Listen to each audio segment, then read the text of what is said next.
स्वस्ति श्री गणेशाय नमः। स्वस्ति श्री शारदाय नमः। परात्पर सद्गुरुदेव चरण कमलाभ्यं नमः।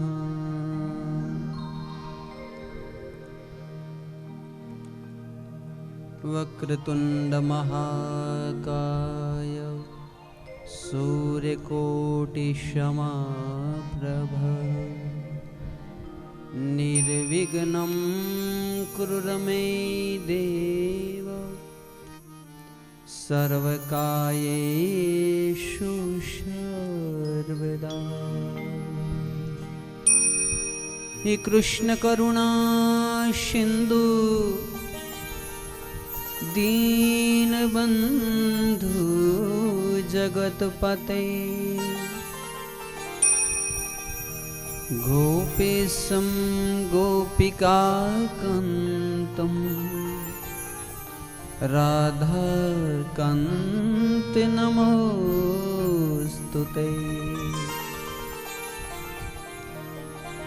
तप्त कंचन गौरांगी राधे बिंद्रावनेश्वरी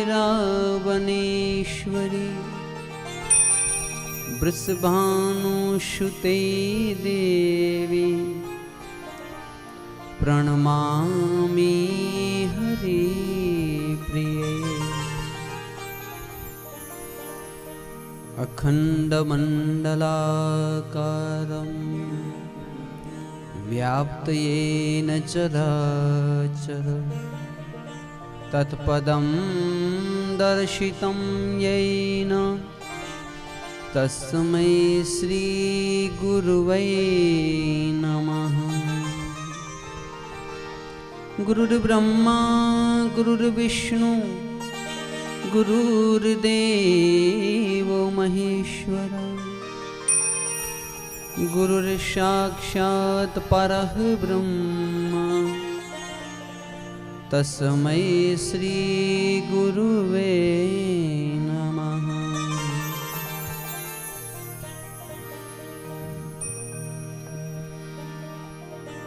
प्रभु तार गड़ेला मानव आवो तफावते समाटे प्रभु तारा गड़ेला मानव आवो तफावते समाटे कोई ने आपी निर्धनता तो कोई ने दौलत शामाटे प्रभु तारा गड़ेला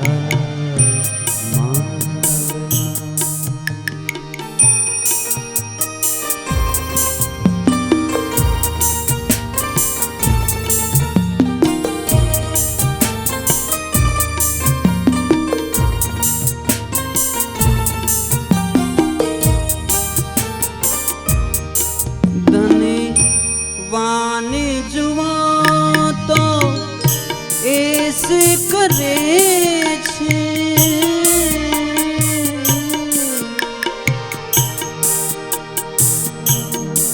धनवान जुवा तो ऐसे करे छे कंगाल बिचारा कष्टी सहे छे कंगाल बिचारा कष्ट सहे छे कंगाल थी जो तने नफरत छे कंगाल थी जो तने नफरत छे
કહે છે ઈશ્વરને નાજીર કહે છે ઈશ્વરને શીખવાને શિકાયત શા માટે પ્રભુ તારા ગળેલા માનવમાં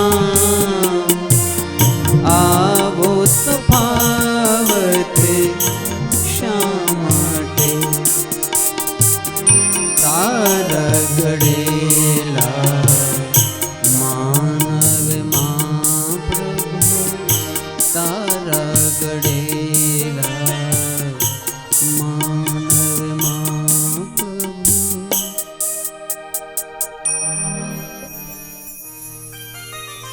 प्रेम से कहना पड़ेगा जय श्री कृष्ण। विश्वानि देव सवितर दुरितानि परास्व जदबद्र तन्न आशुवा। हे परब्रह्म परमात्मा अमारा शरणों भद्र करो कल्याण करो दरेक प्रकारना विघ्नों थी अमारी रक्षा करो। આજે ભગવાન શ્રી હરિની સુંદર ગાથા ગાતે ગાતે મધ્યાહનકાલીન સત્રમાં આવો એક વખત ભાગવત સરિતામાં ડૂબકી લગાવીએ, ગોતું લગાવીએ, જીવનને ધન્ય બનાવીએ। મધ્યાહનકાલીન સત્રમાં આપણે કથા જોઈતી કપિલ ગીતાની કથા। ભગવાન શ્રી કપિલજીનો પ્રાદુર્ભાવ થયો।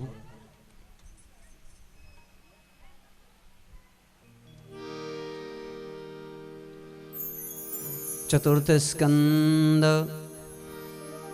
मनोस्तु शतरूपायं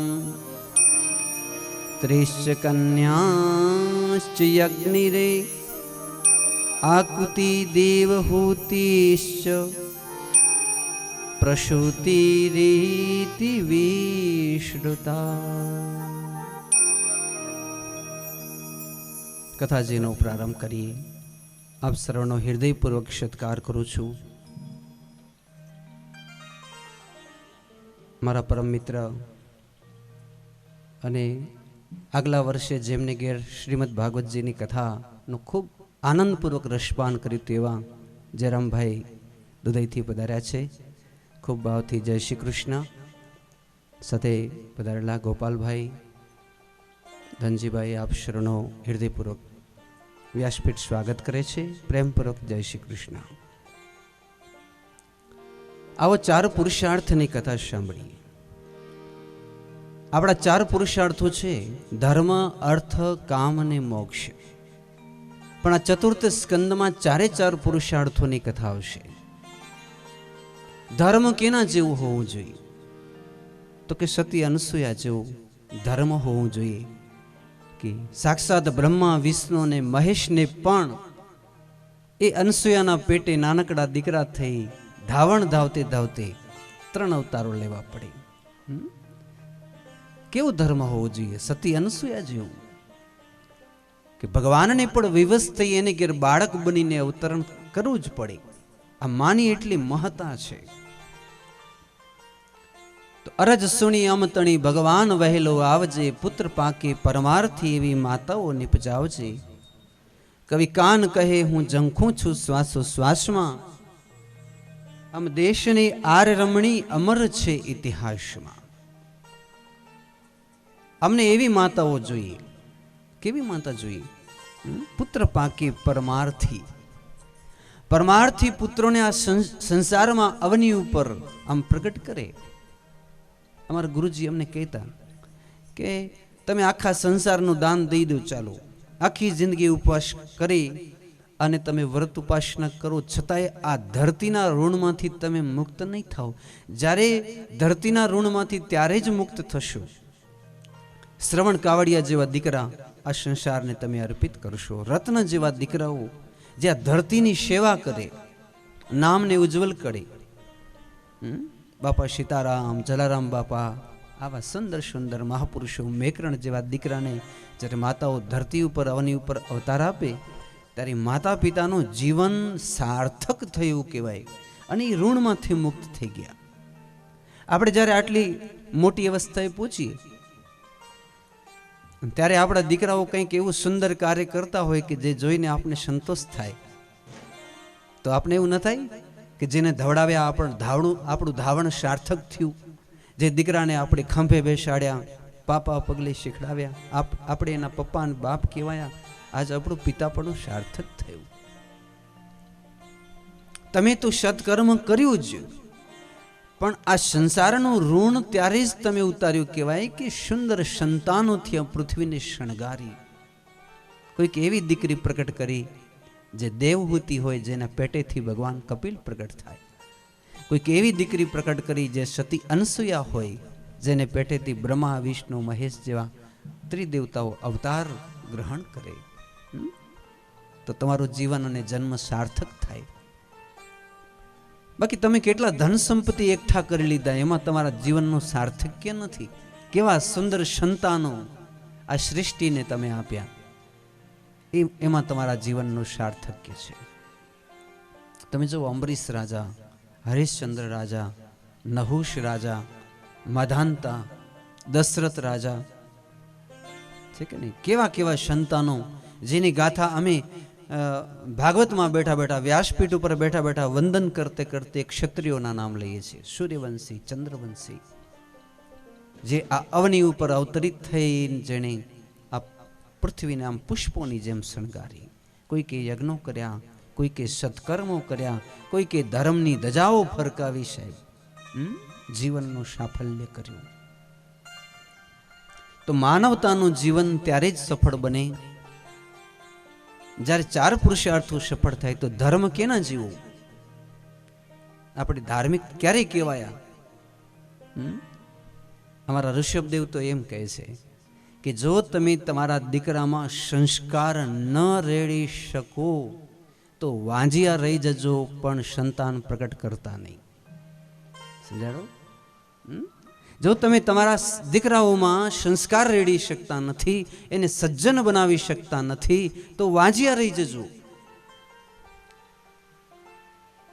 પણ કંસ જેવા દીકરાઓ આ સંસારને આપશોમાં, આ પૃથ્વીનો ભાર વધારશોમાં, એ તમારી શોભા છે, એ તમારું પ્રથમ ધર્મ છે.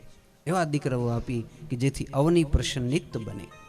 ગૌશાળાની ગાયો રાજી થતી હોય, મંદિર રાજી થતા હોય, આપણા ગામમાં રહેતા ચકલા કબૂતર પક્ષીઓ રાજી થતા હોય, શેરીઓમાં ફરતા કૂતરાઓ રાજી થતા હોય. અમુક માણસો એવા હોય જેનું જીવન પારમાર્થિક હોય, કોઈકના માટે જીવતા હોય, સદૈવ બીજાનું કલ્યાણ ઈચ્છતા હોય. તો એવા સંતાન સૃષ્ટિને આપજો, આપણું જીવન સાફલ્ય બને. એ આપણું ધર્મ. પછી બીજી કથા આવશે, અર્થની કથા, એટલે ધ્રુવની કથા.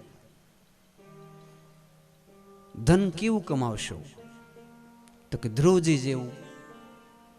આ સંસારનો સૌથી સમૃદ્ધમાં સમૃદ્ધ રાજા હોય, જેની પાસે વધારેમાં વધારે ધન સંપત્તિ હોય, તો એનું નામ છે ધ્રુવજી મહારાજ.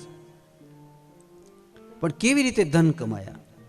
એણે આ સંસારમાં તો રાજ કર્યું, પણ આકાશમાં રાજ કરે છે. સાહેબ આ જુઓ, ધ્રુવનો તારો આકાશની અંદર રાજા બનીને બેઠો છે.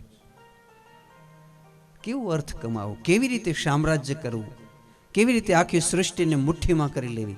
આપણે કહીએ ને પેલા અંબાણી સાહેબે સૃષ્ટિ, એ શું કરે? અમારા ધ્રુવજી આખી સૃષ્ટિને મુઠ્ઠીમાં કરી છે. એણે એવું ભજન કર્યું, એવી ભક્તિ કરી, એવા સંસ્કારના બીજો રોપ્યા. આજે આ સંસાર અને અમારા જેવા બ્રાહ્મણો તપસ્વીઓ પણ એ ધ્રુવજીને હાથ જોડી વંદન કરતે કરતે તેને યાદ કરે છે. કેવી રીતે ધન કમાવશો? આ સૃષ્ટિની અંદર તમારી કેવી સુહાસ પાથરશો? તમારા દ્વારા આ સૃષ્ટિનું શું કલ્યાણ થશે? સમાજનું તમે શું કલ્યાણ કરી શકો? એ તમારા અર્થ ઉપર રહે છે. તમે સમાજને કેટલા ઉપયોગી થઈ શકશો. ત્રીજી વસ્તુ થશે કામના. ધર્મ, અર્થ, પછી કામ અને મોક્ષ. એમાં કામ કેના જેવું? કામના કેના જેવી? તો અહીં રાજા પૃથુનું ચરિત્ર આવશે. પૃથુ રાજા જેવી કામના. સર્વે ભવંતુ સુખિના. ગાયનું દોહન કર્યું સાહેબ. જે ધરતીની અંદર 18-12 બીજની આમ વનસ્પતિઓને આમ લીલાછમ બનાવી દીધા આખી સૃષ્ટિને, અને બાણથી આખી ધરતીને ખેડી અંદર ઘઉં, બાજરો, જુવાર બધી ઔષધિઓ વાવી. આજે આપણે જે ખાઈએ છીએ ભલા પ્રતાપ પૃથુ મહારાજના છે, જેને સંકલ્પથી 18-12 વનસ્પતિ બનાવી, નાની મોટી બધી ઔષધિઓ, વેલા, લતા, ઔષધિઓ, મોટા આમ વડ, પીપળાઓ, જે કંઈ પણ જેટલું ફળ છે, બીજ છે, એ બધાનું દોહન પૃથુ મહારાજે કર્યું. તો કામના કેવી? પૃથુ મહારાજ જેવી. પૃથુ મહારાજ જેવી કામના કે જેથી આ સંસારને હરીભરી કરી દીધી. આમ નજર કરો તો નદી વહેતી હોય, ઝરણા વહેતા હોય, ખડખડ પાણી વહેતા હોય. આમ જુઓ તો એ મોટા મોટા આડાબીડ ઝાડો, વૃક્ષો, જાણે મોટા મોટા અવધૂતો બેઠા એવી આ સૃષ્ટિ રૂપાળી લાગે છે. તો એ શું કારણથી? તો કે પૃથુ મહારાજની કૃપાથી. આ પૃથુ મહારાજે આ સંસારમાં ખેડી ખેડી આ પૃથ્વીને બાણથી અને મંત્ર દ્વારા ઔષધિઓ, બીજ વાવી અને આ વનસ્પતિઓ દ્વારા આખી સૃષ્ટિને એકદમ વિભૂષિત કરી. આમ આપણે કેમ કાનમાં, નાકમાં ઘરેણાં પહેરીએ, તો આ પૃથ્વીના ઘરેણાં છે. અંદર વહેતા ઝરણાઓ, વૃક્ષો, પુષ્પ, વેલાઓ, એનાથી ધરતી માતા સુશોભિત લાગે. કેવી કામના કરશો? તમે પણ કંઈક સૃષ્ટિ, ગામ, ઘર આવું કંઈક રૂડું રૂપાળું બનાવો તો આપણું જીવન પણ સાર્થક બને. પૃથુ મહારાજે જેવી રીતે આમ કર્યું તે. અને મોક્ષની કથા, મોક્ષની કથામાં આપણે શિવની કથા સાંભળશું. સતી ચરિત્ર. આદ્યશક્તિ જગદંબા કણખલની અંદર પોતે બળીને પોતાના દેહનો ત્યાગ કરે, અને પછી હિમાલય પર્વતને ત્યાં પાર્વતી બનીને પ્રકટ થયા. પણ એનો મૂળ હાર્દ શું હતો ખબર છે? કે ભારતની સ્ત્રીએ કેવી રીતે રહેવું એ આપણે શીખવાડ્યું સાહેબ. ભારતની આર્ય સ્ત્રીઓએ કેવી રીતે રહેવું, પોતાના પતિ માટે, પતિનું અપમાન જોઈને જેણે પોતાનો દેહ ત્યાગી દીધો, આમ તણખલાને ત્યાગી દે એવી રીતે. તો તમે તમારા પતિ માટે, તમારા પરિવાર માટે કેવી રીતે કેટલી કુરબાની આપો છો, એ મોક્ષની કથા છે. મુક્તિ તે ધર્મ, અર્થ, કામ અને મોક્ષ 4 પુરુષાર્થોની કથા ક્રમશ આપણે જોતા જઈએ. આમ તો આવતીકાલે તો નંદગીરા નંદ ભયો જય કનૈયા લાલ કી. ક્યાં વસે તુલસી, ક્યાં વસે રામ, ક્યાં વસે મારા શ્રી ભગવાન, ક્યાં વસે તુલસી, ક્યાં વસે રામ. દાદરા કેમ તો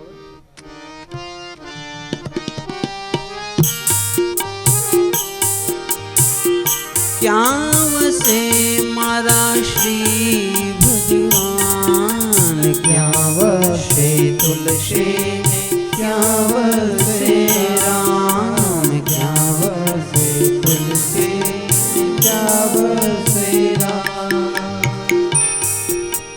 વનમાં વસે તુલસી, મંદિરે વસે રામ, હૃદયમાં વસે મારા શ્રી ભગવાન, ક્યાં વસે તુલસી, ક્યાં વસે રામ, ક્યાં વસે તુલસી ને ક્યાં વસે રામ.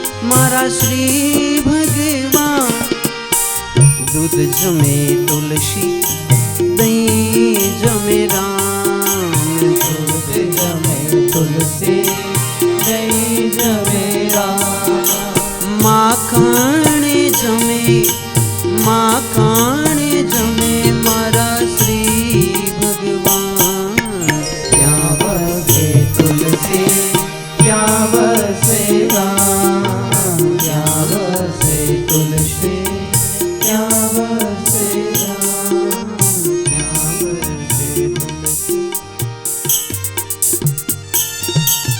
आओ सुंदर कथा सुने भगवान श्री स्वयंभू मनु महाराज की कथा. ભગવાને એને પ્રગટ તો કર્યા, પણ એને કેવા સંતાનો પ્રગટ કર્યા. એક દીકરાનું નામ ઉતાનપાદ, એના પેટેથી ધ્રુવજી પ્રગટ થયા. બરોબર, એટલે એનું તો જીવન સફળ થયું. ધ્રુવજી જેવો દીકરો જેના વંશમાં પ્રગટ થાય પછી શું ખામી રહી. બીજા દીકરાને પ્રગટ કર્યા જેનું નામ છે પ્રિયવ્રત રાજા, અને પ્રિયવ્રતના વંશમાં પ્રગટ થયા ઋષભદેવજી મહારાજ અને જડભરતજી મહારાજ. હા હા હા, આવા પરમહંસો દીકરા જેના કુળમાં પ્રગટ થાય એનું વંશ ધન્ય ધન્ય બની જાય. એક દીકરીની કથા બપોરે જ આપણે સાંભળી, જેનું નામ હતું દેવહૂતિ, અને જેના પેટેથી કપિલ જેવા દીકરા પ્રગટ થયા. બોલો, વંશ પાવન થયું કે નહીં? કપિલ જેવા દીકરાને પ્રગટ કરીને જીવનને ધન્ય બનાવ્યું. એક દીકરીનું નામ છે આકુતિ, અને એના લગ્ન રુચિ પ્રજાપતિ સાથે થયેલા, અને એને પેટેથી ભગવાન 24 અવતારમાંથી એક અવતાર લે છે જેનું નામ છે સાક્ષાત યજ્ઞ નારાયણ. એને એવા તપ કર્યું, કીધું કે તમે મારી ઘેર દીકરા રૂપે પ્રગટ થાઓ, અને પ્રગટ થયા સાક્ષાત યજ્ઞ ભગવાન. તો આકૃતિનો વંશ પણ પાવન અને પવિત્ર બન્યો. એક દીકરીનું નામ હતું પ્રસૂતિ, અને આ પ્રસૂતિના લગ્ન થયેલા દક્ષ પ્રજાપતિ સાથે. અને પ્રસૂતિએ પણ એવું ભજન કર્યું કે એને ઘેર સાક્ષાત કુળદેવી અંબા દીકરી રૂપે પ્રગટ થયા, જેનું નામ છે સતી આદ્યશક્તિ અંબિકા દાક્ષાયણી. શિવ સાથે જેના લગ્ન થયા. આમ તો 16 કન્યા છે.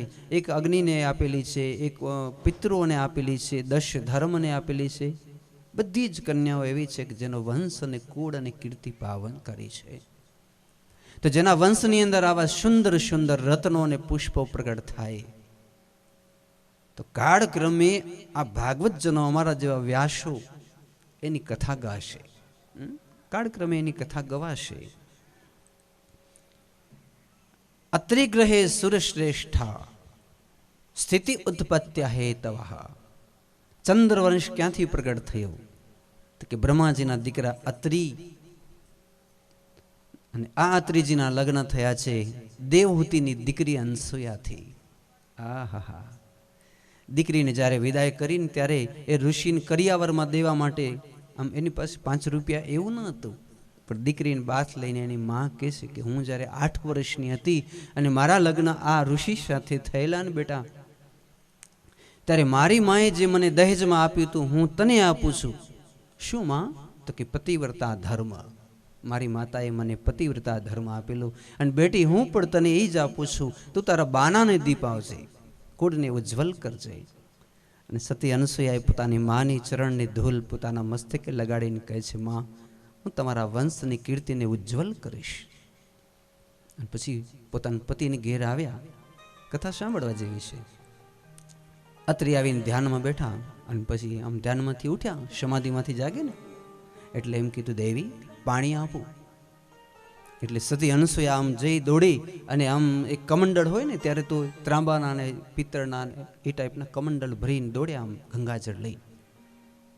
અને એ વખતે અત્રિ મહારાજે આમ આંખ બંધ થઈ ગઈ ને પાછી સમાધિ લાગી ગઈ. ત્યારના તો ઋષિઓ એવા હતા ને કે આમ ધારે તો સમાધિ લાગે. એટલે માતા અંશયા હાથમાં આમ જળ લઈને ઊભા કે હમણાં પતિ આંખ ઉગાડશે, હું એમને પાણી પીવડાવીશ. મારે તમને આ કથા ઉપરથી એ કહેવું છે કે એ ઋષિએ બરોબર 12 વર્ષે આંખ ઉગાડી, અને ધન્ય હોજો એ સતી અનસૂયા કે એ ઊભા ઊભા એના ચામડા સુકાઈ ગયા, હાડકાની અંદરથી લોહી માંસ સુકાઈ ગયા, આમ ત્વચાઓને આમ જોઈએ ને તો ઊભી ઊભું હાડ પિંજર લાગે એવા માતાજી બની ગયા, હાથમાં પેલું કમંડળ લઈને 12 વર્ષ. બોલવું સહેલું છે પણ તમે જરા વિચારજો. હમણાં મારા પતિ જાગશે, હમણાં મારા પતિ જાગશે એમ કરતા રાત ઉપર રાત ગઈ, દિવસોના દિવસ ગયા અને વર્ષોના વર્ષ ગયા, અને માતાજી પછી આમ મારો પતિ હમણાં જાગશે એમ કરતા હાડપિંજર જેવા બન્યા. અને 12 વર્ષે જ્યારે ઋષિ આંખ ઉગાડી ત્યારે આમ જાણે સામે હાડપિંજર ઊભું હોય. જ્યાં ઋષિ આંખ ઉગાડી ત્યારે હાડપિંજર રૂપી અનસુયા બોલે, નાથ તમે તરસ્યા હતા, મારી પાસે પાણી માંગેલું, લો પાણી પીઓ.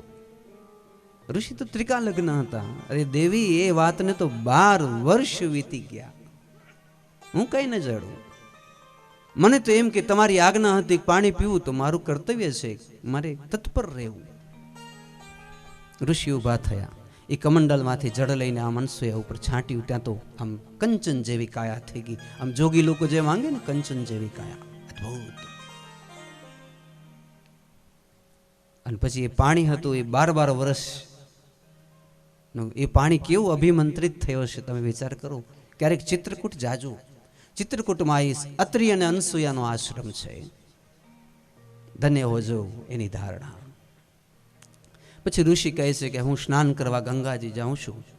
દેવી આપને ચાલુ છે? આપણે 12 વર્ષ, તમે તો આમ મળદાની જેમ હાડપિંજર બની ઊભા હતા, હું પણ ચાલો સ્નાન કરીએ. તો સતી અનસુયા બહાર તો નીકળ્યા, પણ વિચાર કર્યો કે આ વૈશાખ મહિનાનો ધોમ ધકતો તાપ, અને અહીંથી આમ 4-5 કિલોમીટર ગંગાજી પગે હાલીને જાઉં, હું તો ઠીક છે પણ મારા પતિને કષ્ટ થાય, તો એક કામ કરું, ગંગાજીને મારે ઘેર બોલાવું. 1 મિનિટ ઉભા રહો નાથ.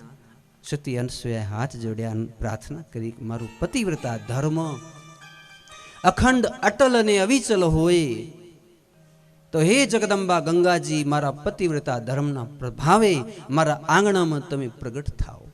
અને જ્યાં આટલું કીધું ત્યાં તો નમામિ ગંગે તવ પાદ પંકજમ સુરાસુરેર વંદિત દિવ રૂપમ ભુક્તિં ચ મુક્તિં દદાશ નિત્યમ ભાવાનુસારણમ સદા નરાણમ. આમ અસ્ખલિત ધોધ નીકળ્યો આંગણામાંથી.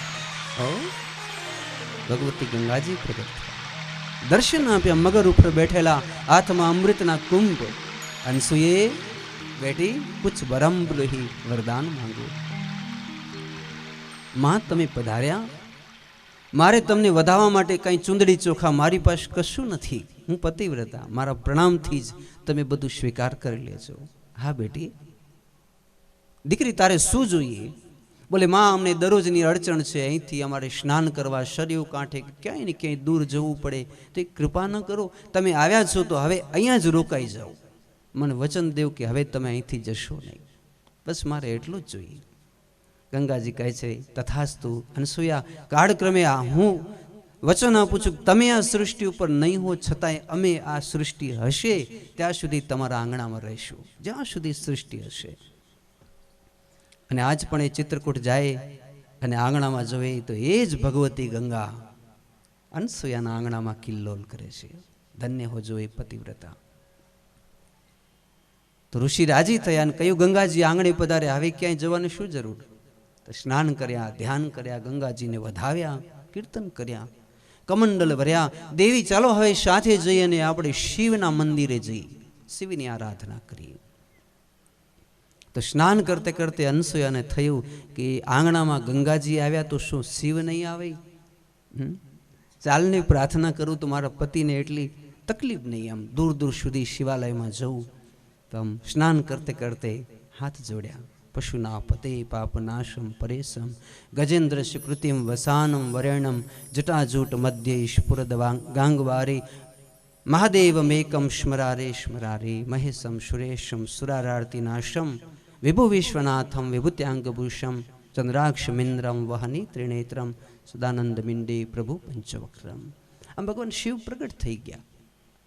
દીકરી બેટી અનસુયા, તે મને યાદ કર્યું, કંઈક વરદાન માંગી લે. બાપુજી, અમે તો તમારા છોરું, વંશ પરંપરાથી અમે તમારું ભજન અને ભક્તિ કરીએ. તમે અમારા બાપ છો, અમારા પિતા છો, અમારા ઈશ્વર છો.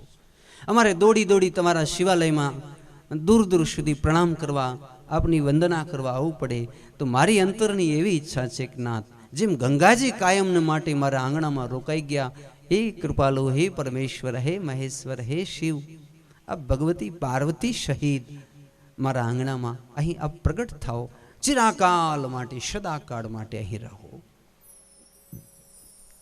ભગવાન રાજી થયા, તથાસ્તુ કહ્યું અને કહ્યું, દીકરી, આજથી હું જે જગ્યા ઉપર ઊભો છું એ જગ્યા ઉપર એક લિંગાકાર પ્રકટ થશે, જેને જ્યોતિર્લિંગ કહેવાશે અને એનું નામ અત્રેશ્વર મહાદેવ થશે. અને આટલું કહી ભગવાન શિવ અંતર ધ્યાન થયા અને ઘડીકમાં જ એક દિવ્ય લિંગાકાર પ્રકટ થયું, અત્રેશ્વર મહાદેવ. સાક્ષાત શિવ પ્રગટ થયા. પતિ અને પત્નીએ ખૂબ આરાધન કર્યું. શિવ પણ જેના ઘરમાં, ભગવતી ગંગાજી પણ ઘરમાં, રિદ્ધિ સિદ્ધિની કોઈ જાતની ખામી નથી સાહેબ. એ અનસૂયાને ઘેર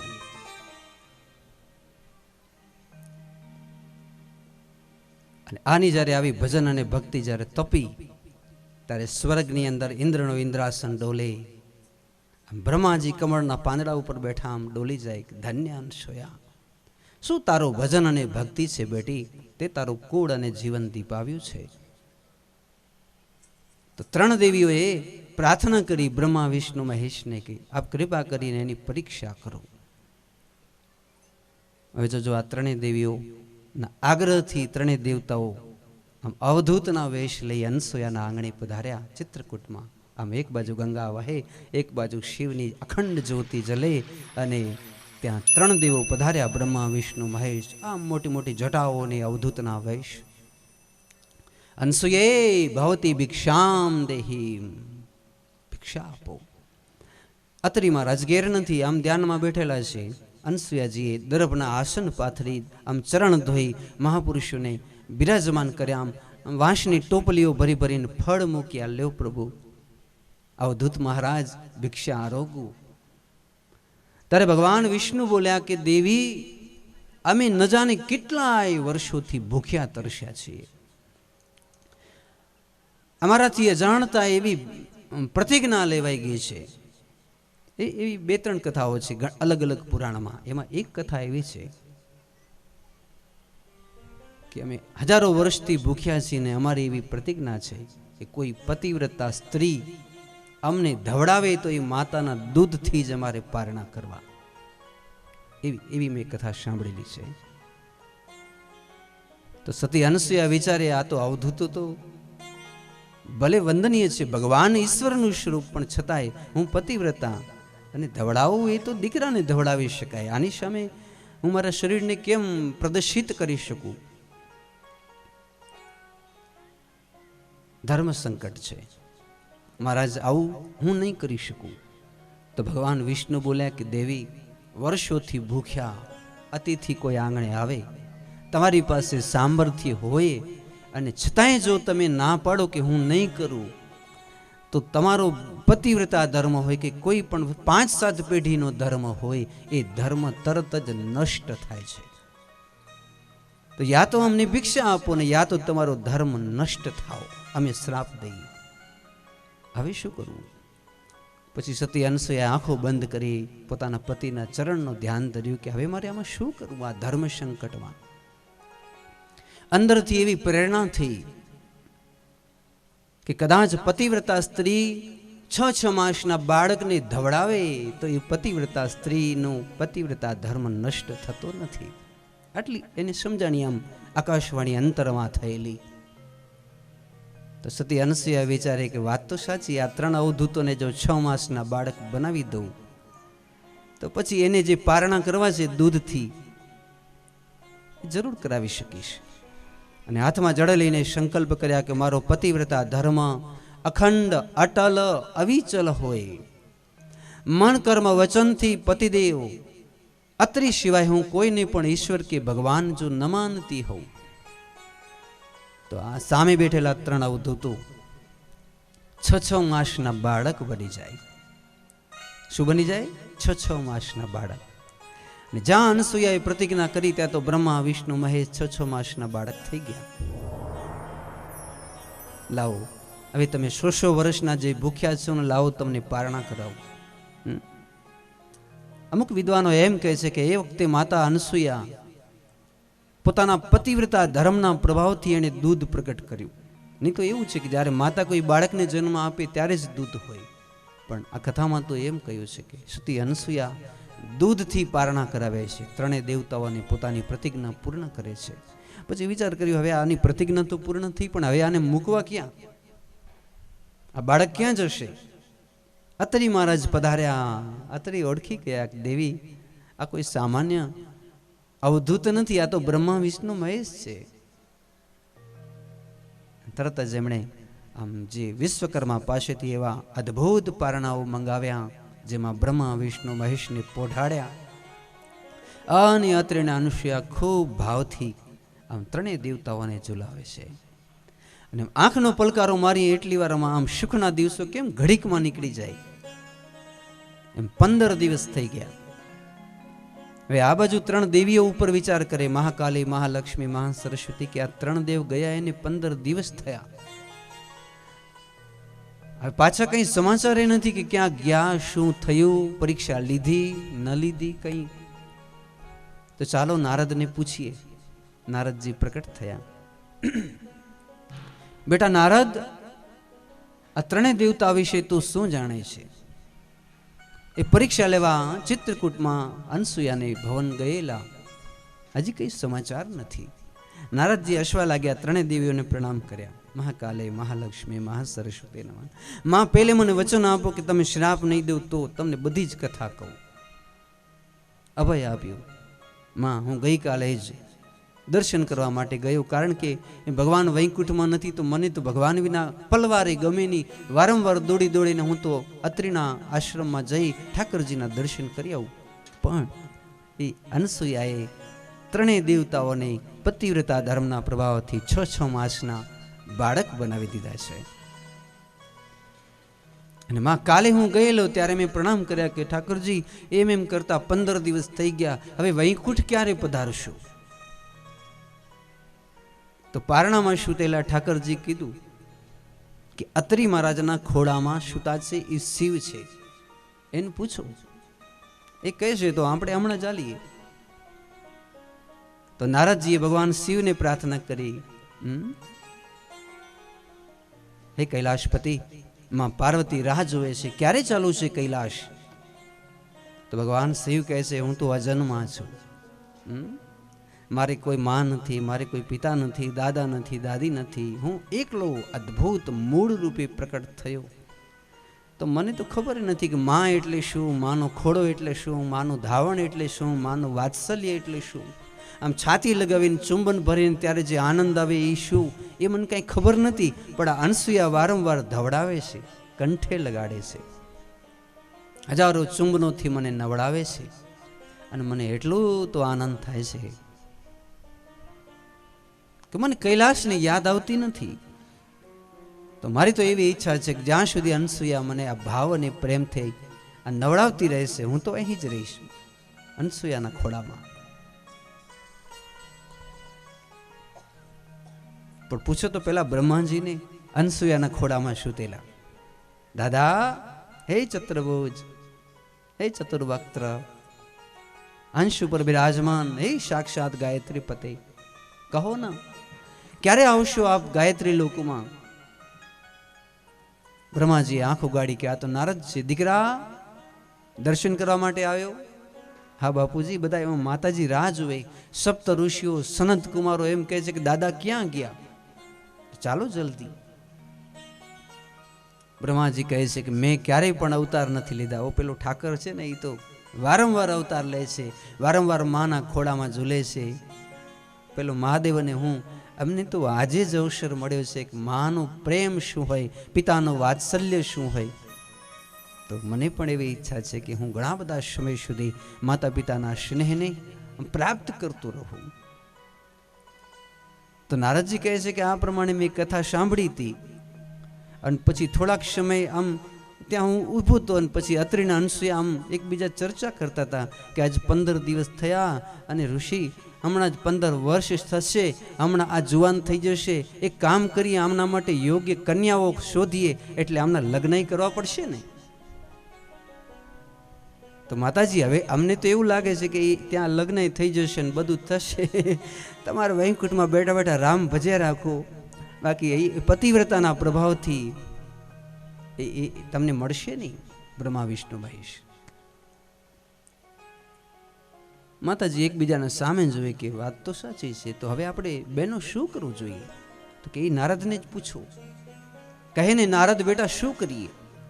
તો કે તમે સતી અનસૂયા પાસે જાઓ અને એમ કહો કે ભવતીમ ભિક્ષામ દેહી. નહીં તો લક્ષ્મી કોઈ દી એમ કે ભવતી ભિક્ષામ દેહી. પોતે જે સાક્ષાત લક્ષ્મી હોય, પોતે જે સરસ્વતી હોય, ખુદ પોતે જે ગાયત્રી હોય, એ કોઈ દિવસે એમ કે ભિક્ષામ દેહી? પણ ધન્ય હો જો સતી અનસૂયા, આદ્ય શક્તિવાદ અનસૂયાને આંગણે ભીખ માંગે છે. કેવો હશે એ ભારત વર્ષનું ઋષિ, એ બ્રાહ્મણ તપોધન. ભવતી ભિક્ષામ દેહી.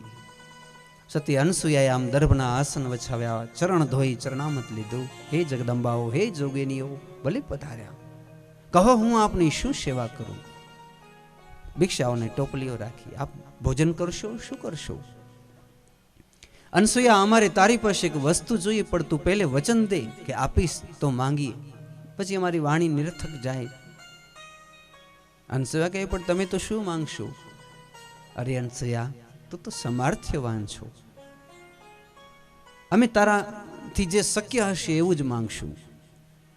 સતી અનસૂયાએ હાથ જોડીને કઈ અભિમાન તો નથી કરતી, પણ હે દેવીઓ, હે જોગીનીઓ, કદાચ તમે એમ કહેશો ને કે આકાશમાંથી સૂર્યને ઉતારીને મને આપો, તો હું મારા પતિની ચરણ સોગંદ ખાઈને કહું કે એકવાર તમને આકાશમાંથી ઉતારીને કોઈ ફળ આપતી હોઉં તેમ સૂર્ય આપી દઈશ. એ ભલા પ્રતાપ મારા પતિવ્રતા ધર્મના છે, પતિદેવના ચરણના છે. માંગો, શું જોઈએ? જે જોઈએ તે આપીશ. ત્રણે દેવીઓએ વચન લીધું ને પછી કીધું કે આ પારણામાં સૂતેલા તમારા ભલે દીકરા હશે, પણ અમારા પતિ છે, આ કૈલાશપતિ, આ ભગવાન વૈકુંઠાધિપતિ, આ બ્રહ્માંડોના અધિપતિ. અનસૂયા, તારા પૂર્વ જન્મના શું પુણ્ય હશે, આજ ત્રણેય દેવો તારા આંગણે કિલ્લોલ કરે, માટે અમને આપી દે. એના વિના બ્રહ્માંડો શુના છે, અમને એના વિના જરાય ગમતું નથી. અત્રી મહારાજ પણ પધાર્યા, જગદંબાઓના દર્શન કર્યા. અનસૂયાએ કીધું ભલે, મેં વચન આપ્યું, તમે તમારા પતિને લઈ લો. ત્રણે માતાઓ દોડી પારણા પાસે ગયા. સુખદેવજી મહારાજ કહે, રાજન પરીક્ષિત, એક કૌતુક થયું. ત્રણેય દેવોના સ્વરૂપ એવા થયા કે હકીકતે આ જગતની આદ્ય શક્તિઓ ખુદ પોતાના પતિને ઓળખી ન શકી કે આમાંથી શિવ કયા, બ્રહ્માજી કયા છે, ચતુર્ભુજ ભગવાન આદિ નારાયણ કોણ છે. એક સંતે કહ્યું એમ નહીં, વિડંબના એ હતી કે ત્રણેય જગદંબાઓ જાણતા હતા કે સતી અનસૂયાએ પ્રતિજ્ઞા કરેલી કે આ બાળક કેટલા માસના થાય? 6 માસના થાય. હવે જો એવી પ્રતિજ્ઞા કર્યું કે 6 માસના થાય, તો એ બાળકો કોઈ દિવસ 7 માસના થઈ શકે કે ન થઈ શકે? ન થઈ શકે. એની આયુષ ત્યાં જ થોભી ગઈ. એટલે કદાચ એ બ્રહ્મા વિષ્ણુ મહેશને ઓળખી લે અને કદાચ પોતાના ધામમાં લઈ જાય, તો એ ભગવાન કોઈ દિવસ પોતાના મૂળ સ્વરૂપમાં આવી શકે તેમ ન હતા. મોટી વિટમનાને દુઃખ તો એ હતું. સતી અનસૂયા જો એવું કરે કે મૂળ સ્વરૂપને પ્રાપ્ત થાય તો જ કામ થાય. એટલા માટે ત્રણે દેવીઓ કહે છે, અનસૂયા, અમારા પતિદેવો જે મૂળ સ્વરૂપ હતા તેવા અમને પાછા આપો. જગદંબા અનસૂયા પોતાના પતિને હાથ જોડે, નાથ હું શું કરું? અત્રિ દેવી સંમતિ આપી. સતી અનસૂયાએ પોતાના ચરણ, પતિની ચરણધૂલી મસ્તકે લગાવી પતિવ્રતા ધર્મને યાદ કર્યો. મારું પતિવ્રતા ધર્મ અખંડ અટલ અવિચલ હોય તો મારા પૂર્વ સંકલ્પથી 6 માસના બનેલા બાળકો પોતાના મૂળ સ્વરૂપને પ્રાપ્ત થાય. જ્યાં સતી અનસૂયાએ આમ સંકલ્પ કર્યો અને ત્યાં તો જે ત્રણેય દેવ પારણામાંથી આમ ધીમે ધીમે પ્રકટ થયા. ભગવાન બ્રહ્માજીએ 4 વેદ કમંડલ હાથમાં ધારણ કર્યા, શિવજીએ ત્રિશુલ ડમરૂ ધારણ કર્યા, ભગવાન આદિ નારાયણે શંખ ચક્ર ગદા પદ્મ ધારણ કર્યા. એની શક્તિઓ બાજુમાં ગોઠવાઈ ગઈ. પોતાના પતિને પ્રણામ કરે છે, ચાલો વૈકુંઠમાં, કૈલાશમાં, બ્રહ્માંડમાં. પણ દેવો હસી રહ્યા છે, હાથ જોડીને કહે છે, માં, અત્રિ મહારાજ, આજ તમારે ઘેર 15 દિવસ સુધી ખૂબ આનંદ કર્યા. કંઈક વરદાન માંગો. તમારા વ્રત અને તપને ભલા કોણ દગાવી શકે? કંઈક વરદાન માંગવું. અત્રિ મહારાજે અખંડ અટલ અને અવિચલ ભક્તિ માંગી. અમને અટલ અખંડ અને અવિચલ ભક્તિ પ્રાપ્ત થાઓ. તથાસ્તુ. અનસૂયાને કહ્યું, આપ પણ કંઈક માંગો. સતી અનસૂયા પોતાના પતિને કહે છે, નાથ આપની જો આજ્ઞા હોય તો કંઈક માંગું. બોલે માંગો, જે પણ માંગવું હોય તે માંગો. સતી અનસૂયાએ 2 વરદાન માંગ્યા. પહેલો વરદાન તો એ માંગ્યો કે મારો પતિવ્રતા ધર્મ અખંડ અટલ અને અવિચલ રહો. બીજું વરદાન એ માંગ્યું કે આપ પ્રભુ મારે ઘેર પધાર્યા અને મેં તમને બાળક બનાવ્યા અને આજ બરોબર 15 દિવસ સંપન્ન થયા અને 15 દિવસે તો તમે ચાલ્યા જશો. હવે સાચું બોલજો, તમારા વિના મને મજા આવશે? હું જ્યારે વિચારું છું કે તમે ભગવાન ચાલ્યા જશો, આટલું સાંભળીને મારું અંદરનું કાળજું કંપી જાય છે. મારી અંતરની એવી ઈચ્છા છે કે તમે ત્રણેય દેવતાઓ સાક્ષાત મારા પેટેથી જ મારા પુત્ર બની અને મને જ્યાં સુધી સંતોષ થાય ત્યાં સુધી મારી ગોદની અંદર આપ રમો, મારા ધાવણને ઉજ્જવલ કરો. મારી એવી ઈચ્છા છે. આકાશમાંથી દેવોએ પુષ્પોની વૃષ્ટિ કરી. સતી અનસૂયાના પતિવ્રતા ધર્મનો જય જયકાર થયો. દેવતાઓએ તથાસ્તુ કહ્યું અને કાળક્રમે ચંદ્રમાં બની અને બ્રહ્માજી પ્રકટ થયા. પહેલો અવતાર લીધો બ્રહ્માજીએ.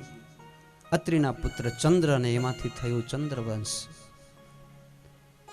શિવ પ્રગટ થયા, જેનું નામ દુર્વાસા ઋષિ. અત્રિ મહારાજના એવા અવધૂત પુત્ર જેનાથી સંસાર થરથર કાંપે, શ્રાપ દઈ દે તરત જ દુર્વાસા ઋષિ. અને એક શંખ ચક્ર ગદા પદ્મધારી ભગવાન આદિ નારાયણ કેવા પ્રકટ થયા? તો કે ભગવાન દત્ત સ્વરૂપે પ્રકટ થયા.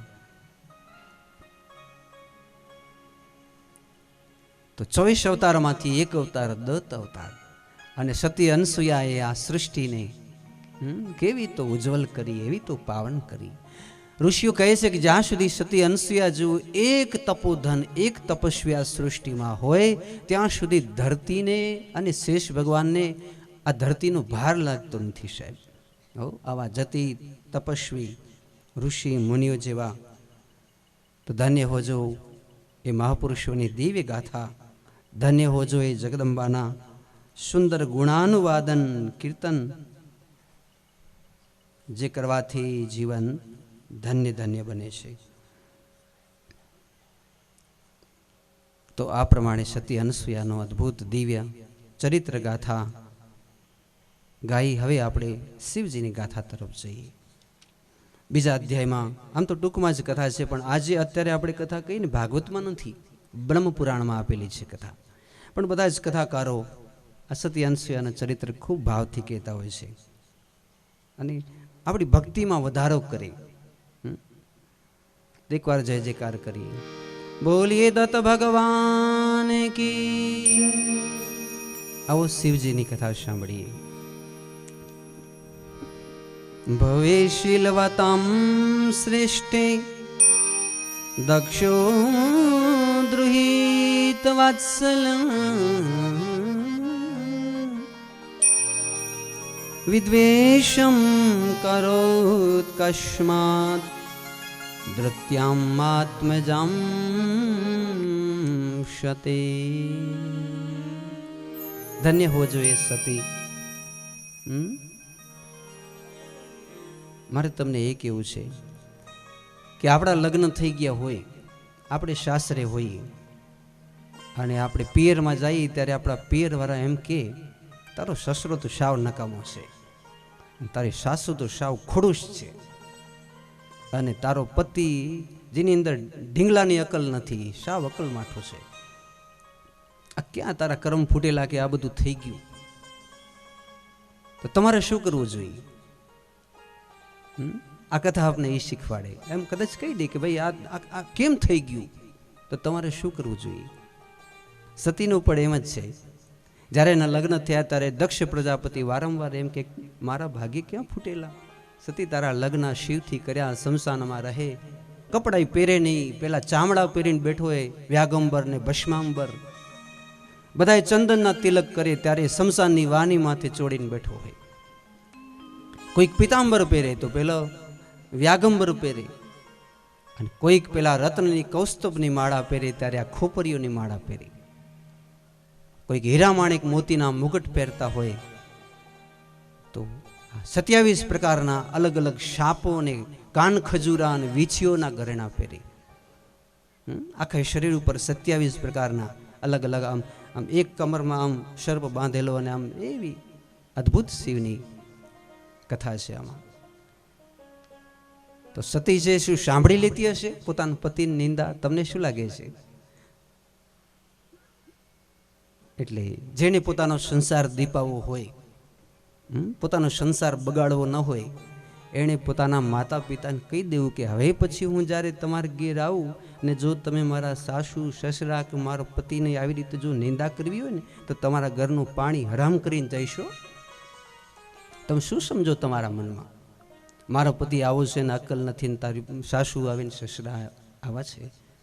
વિધાતાએ મારા લેખ લખેલા છે, ભગવતી અંબિકાએ મારા લેખ લખ્યા છે, અને મારી અંદર ઇન્સાનિયત અને તમારી દીકરી હું ત્યારે કહ્યું કે જ્યારે હું મારા બાનાને દીપાવું, મારા જીવનને ધન્ય બનાવું. તમે જોતા રહી જશો હું મારા વંશને કેવી રીતે દીપાવું છું. આ કથા હું એવી રીતે વર્ણવું છું કે આમ સતી એમ કહે છે કે મારા પતિને તમે ભલા કેમ નિંદા કરી શકો. અદ્ભુત કથા છે. એમ કહેવાય છે કે પેલો દક્ષ પ્રજાપતિ વારંવાર નિંદા કરે, પણ દેવતાઓ અને પેલી સતી વારંવાર શિવની સ્તુતિ કરે છે. ભોલે તેરી જટા મેં બહતી હૈ ગંગી ધારા, કાલી જટા કે અંદર जिम दामिनी उजाला, भोले तेरी जटा शंभु तेरी जटा, शिवजी तेरी जटा बहती है गंगी धारा, काली जटा के अंदर जिमी दामिनी उजाला, काली जटा के अंदर जिमी दामिनी उजाला, बोले तेरी जटा में शिवजी तेरी जटा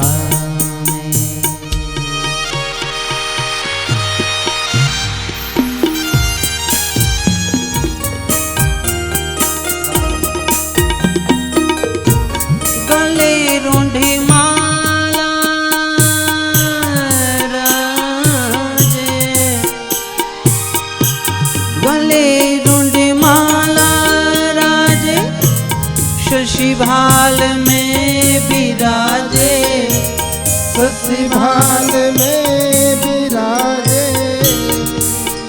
ओ डमरू निनाद बाजे, डमरू निनाद बाजे, डमरू निनाद बाजे, कर में त्रिशूल धारा, कर में त्रिशूल धारा, बोले तेरी जटा में शंकर तेरी जटा में, भोले बाबा भोले बाबा भोले बाबा भोले बाबा,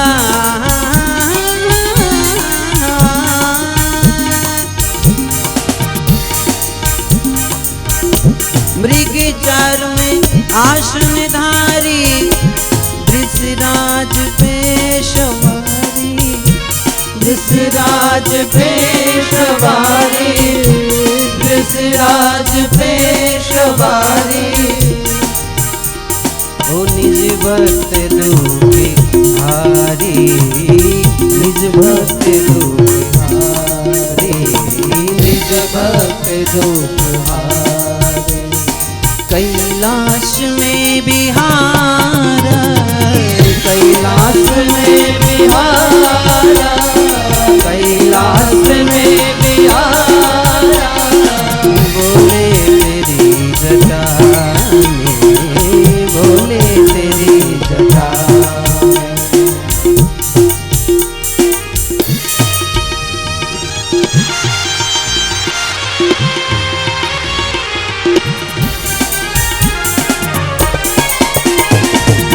बोले बाबा बाबा, बोले बाबा बाबा बाबा।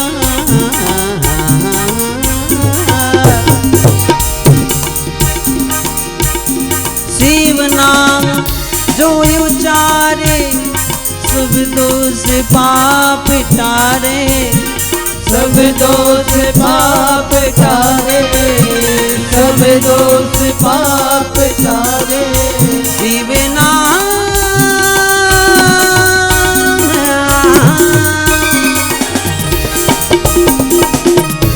जो उचारे,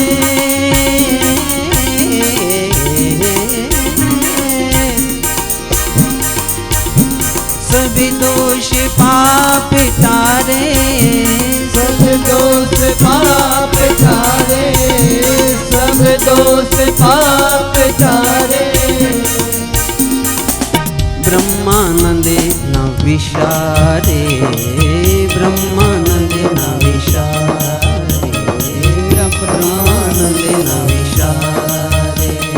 भव सिंधु पार तारा, भव सिंधु पार तारा, भव सिंधु पार तारा, भव सिंधु पार तारा, भव सिंधु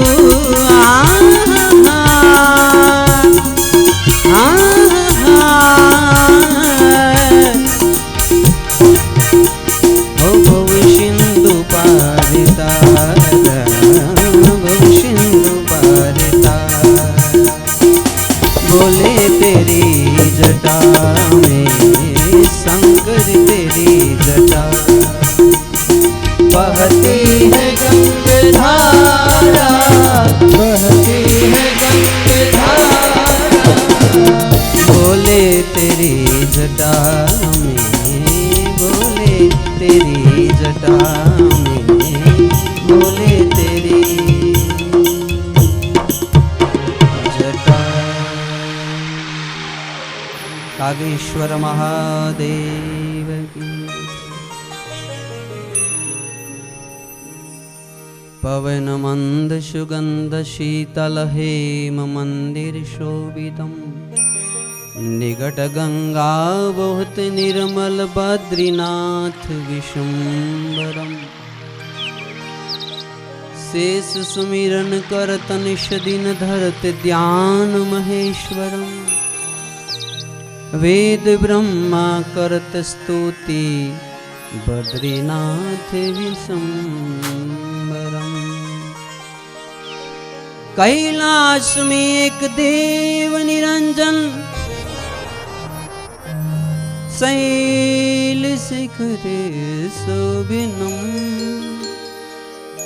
नर नारायण करते स्तुति बद्रीनाथ विशंबरम्। बद्रीनाथ विशाल भवे सिलवता सृष्टि दक्षो द्रुहित वत्सलम। दक्ष प्रजापति ने गीर साक्षात अंबिका लग्न દીકરી રૂપે પધારે છે।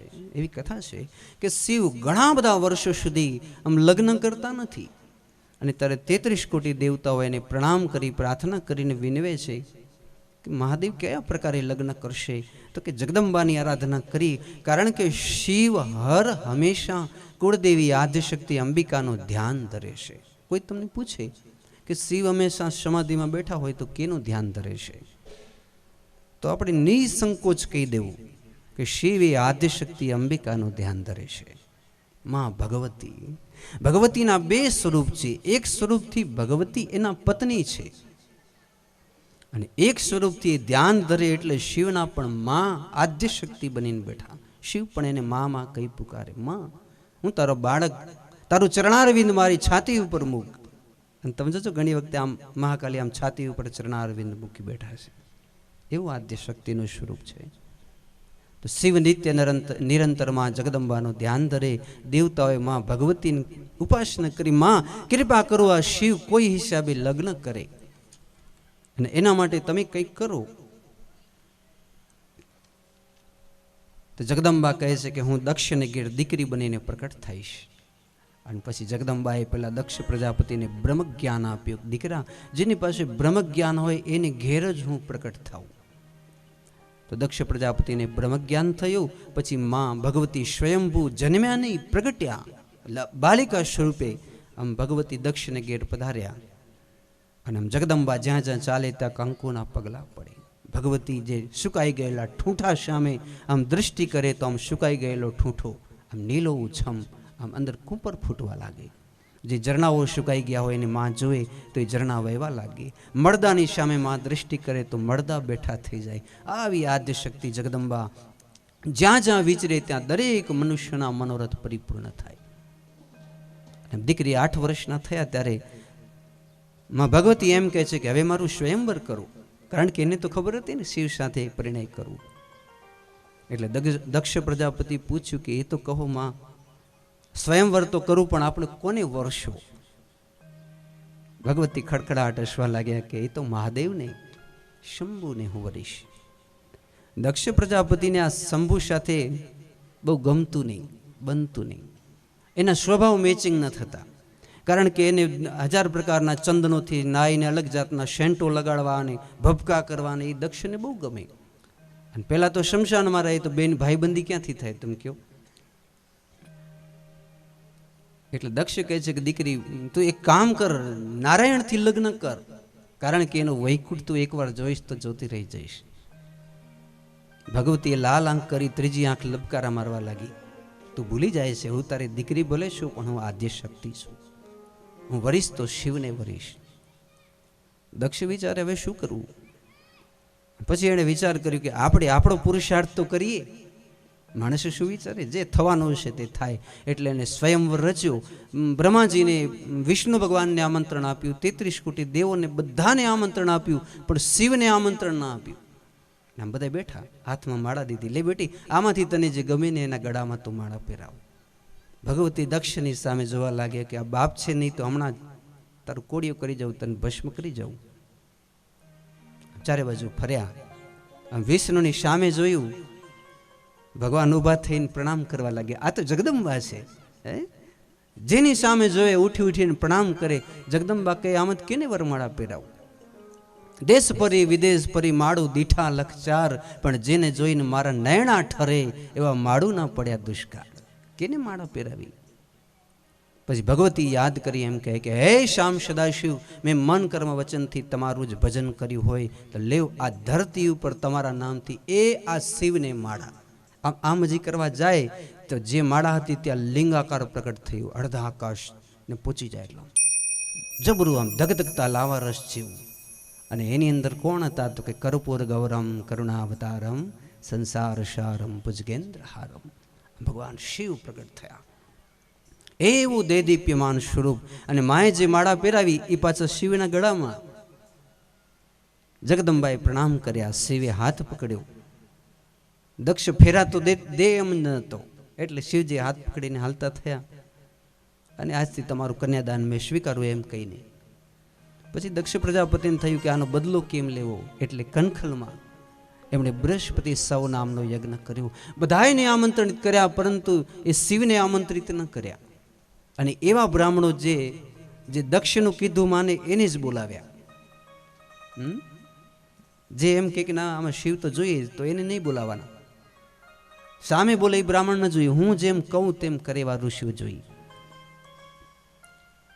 તો ઋષિઓને બોલાવીને કીધું કે જો અહીંયા શિવની સ્થાપન ન જોઈ. તો અમુક જે હતા તે દક્ષિણો કીધું માનીને એમ બૃહસ્પતિ સૌ મોટો યજ્ઞ કરે, 33 કરોડ દેવોને આમંત્રણ આપ્યું, તમને સોમરસ પીવા જડશે. દેવતાઓએ તો ના પાડી કે નહીં, હવે જો શિવ ન હોય તો આપણે જઈને શું કરશું. પણ દેવતાઓની જે પત્ની હતી એ તો વિમાન તૈયાર કરી નાખ્યા, 16 શણગાર સજ્જે, કે આવા અવસર ક્યારે મળે, અમને ક્યારેક ટીપટોપ થઈને ફરવાનો અવસર મળે ને તમે વળી ક્યાં ના પાડો છો, ક્યાંક તો ફરવા જઈએ કે નહીં, બેસો લેવ વિમાનમાં, એમ કરી જબરજસ્તીથી બેસાડ્યા દેવતાઓને. તો આમ વિમાન આમ ઉડતા ગયા, કૈલાશકંદથી નીકળે ને એ વખતે આમ આમ શિવ આમ બેઠા છે શામવી મુદ્રામાં, જગદંબા આદ્યશક્તિ સ્વયં સામે બેઠા, આમ બને એકબીજા કંઈક અમર ગાથાઓની કથા કહી. તો વિમાન જતા જોઈ માં આમ જોવે કે શું છે, પૂછ્યું શિવને શું છે, તો ભગવાન હસે છે, કહેતા નથી. એટલે જગદંબા ઊભા રહ્યા, આમ હાથ આમ કર્યો, એક વિમાન નીચે ઉતાર્યું કે આટલા બધા આમ લાઈનસર 33 કોટી દેવતાઓ આમ કઈ બાજુ જાઉં છું. નીચે ઉતરી પ્રણામ કર્યું, હે અંબિકે, તમને ખબર નથી તમારા પિતા દક્ષ પ્રજાપતિ ગંગાના કાંઠે હરિદ્વાર પાસે કનખલમાં એવો તો યજ્ઞ કરે જેની સાથે કરોડો કરોડો લોકો, અહીં તો ઋષિઓ મોટો પ્રસાદ લે છે, જય જયકાર કરે છે. માં તમે જલ્દી આવજો, અમારે મોડું થાય, અમે જઈએ. તો બધી આમ દેવીઓ નીકળે, માનું મોઢું ઉદાસીન થયું. શિવ પાસે આવ્યા, શિવ આમ કહે છે કે મને ખબર છે તમારા પિતા મારાથી દ્વેષ કરે છે અને એણે આપને આમંત્રણ નથી આપ્યું, તો શું થયું, એના સિવાય કેટલાય ભક્ત છે આપણા માટે તન મન ધન શબ્દ. અરે એક જાણો કદાચ આપણું ભજન ભક્તિ ન કરે તો શું થયું વળી. તો માતાજી માની ગયા. પણ એવી કથા છે કે પછી નારદ મુનિ પધાર્યા. નારદને થયું કે જો આમ બધા શાંતિથી બેસશે તો જગતનું શું કલ્યાણ થશે, તો એની કરતાં કોઈકને ચાવી ટાઈટ કરીએ અને કંઈક પણ ઇતિહાસ થશે તો જગતનું કલ્યાણ થશે. એટલે આદિશક્તિ જગદંબાને શિવ બેઠા, નારદજી પધાર્યા, માને મન ઉદાસિત થઈ ગયો. એટલે આમ ઝૂલા ઉપર દૂર જઈને બેઠા કે હવે મારે શું કરવું. નારદ મુનિ આવીને શિવને પ્રણામ કર્યા કે બાપુ મોટું યજ્ઞ થાય છે, મને ખબર છે 33 કોટી દેવો જશે, ઋષિઓ સોમરસ પીશે, બોલે મને ખબર છે પ્રભુ તમારું ત્યાં સ્થાન નથી, તમારું કોઈ મંત્ર નથી, તમારું કંઈ આવાહન નહીં, તમને આહુતિ નહીં, તો શું થયું. નારદે વિચાર કર્યો આને ચાવી ટાઈટ થાય એમ નથી, આ તો શિવ સદા શિવ છે, સદૈવ સાવ શિવમ શાંતમ જગન્નાથ લોક અનુગ્રહ કારકમ શિવમેક પદમ નિત્યમ શિકારાય નમો નમઃ. આમ જોયું નારદ મુનિ ત્યાં ઝૂલે ઝૂલતા જગદંબાને જોયા, વિચાર કર્યો અહીંયા જઈ ભગવતી કદાચ કંઈક કરશે. ઝૂલે ઝૂલતા મા પાસે જઈ લડી પ્રણામ કર્યા.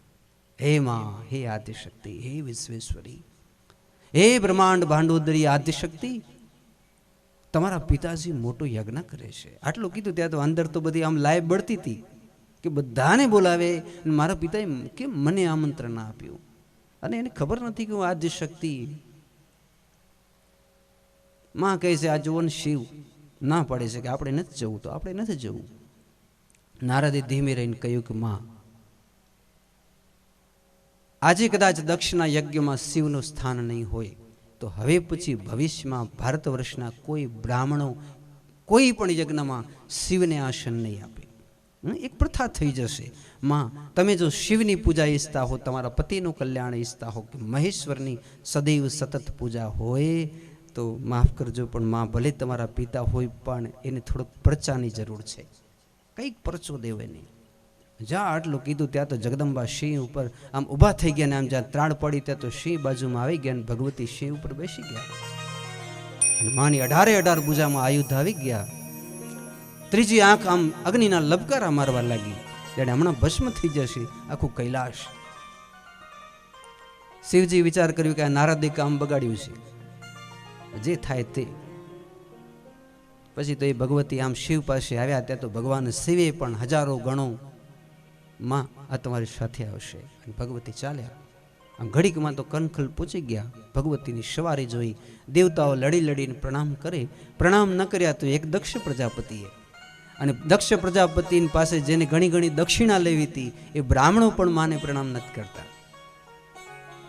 જગદંબા આમ શિવ ઉપરથી આમ દ્રષ્ટિ કરી.